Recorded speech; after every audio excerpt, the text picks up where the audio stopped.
Okay, so even for Tony, this one is awesome.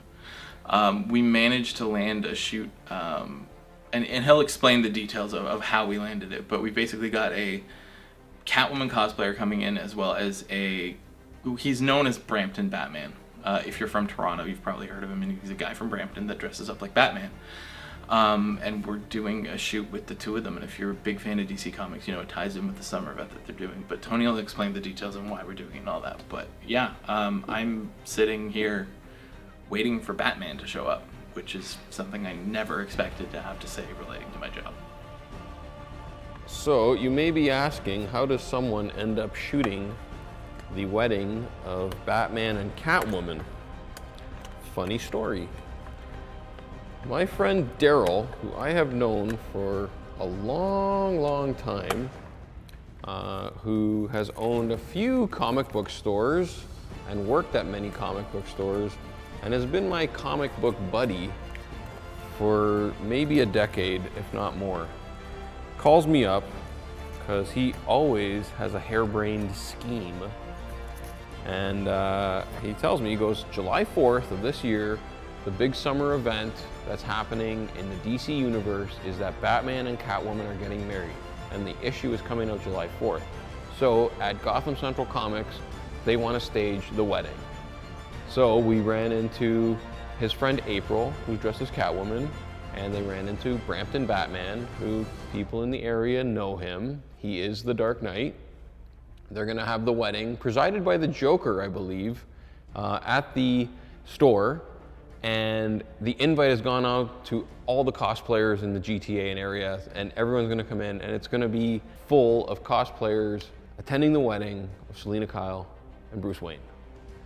So he calls me up and he's like, hey, you know how to shoot a wedding. Are you interested in doing this? So obviously super interested in covering that, but even more interested is to take this little project and make it something a bit bigger.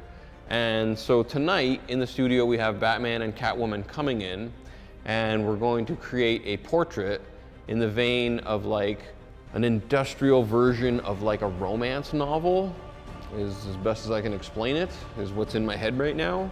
My first idea, which is always my idea, is let's shoot it on location. Let's find a location, let's light it. But I just wanted to challenge us tonight and digitally composite this entire thing. Okay, so we're gonna shoot all the elements separately. The main trick, so that it's believable in the end, is making sure that all the lighting lines up and makes sense in this world that we're gonna create. So this world doesn't exist right now, it's this blank canvas. But we're gonna put Batman, we're gonna put Selena Kyle, we're gonna put the smoke, we're gonna put the bat signal, we're gonna put the sky. We're gonna put all these things in. We just have to make sure that all the lighting is going to make sense in this way that it's not gonna look fake. Because if something is like front lit and something's backlit, then you're like, well, where are these in this real world? Where is this happening? Like, that doesn't make any sense, right? And then we're gonna put in some grids on these strip boxes and have it light coming up.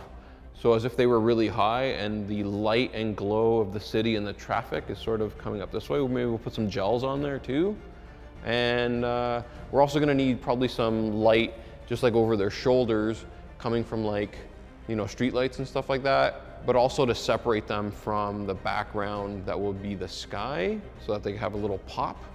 Because in the end, this is a comic book. It is not going to look real. It has to look like hyper cool and super real. But all of these pieces are all gonna come together, and we're gonna be doing it in Photoshop and putting it together as a big composite, like mural piece of this romance novel starring Batman and Selena Kyle, the Catwoman, in this dirty, scary looking Gotham background.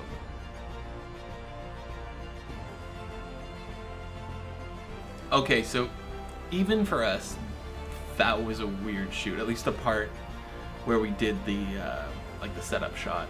Tony's gonna shoot the wedding separately, but Brampton Batman is like a super intense guy.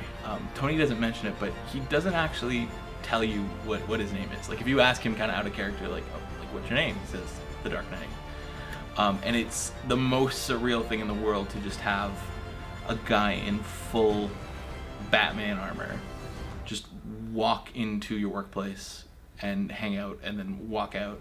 And he does have a Batmobile. He didn't bring it with him, but he does have one. But man, if anyone ever says this job is boring, it's not true. But yeah, I guess that's it.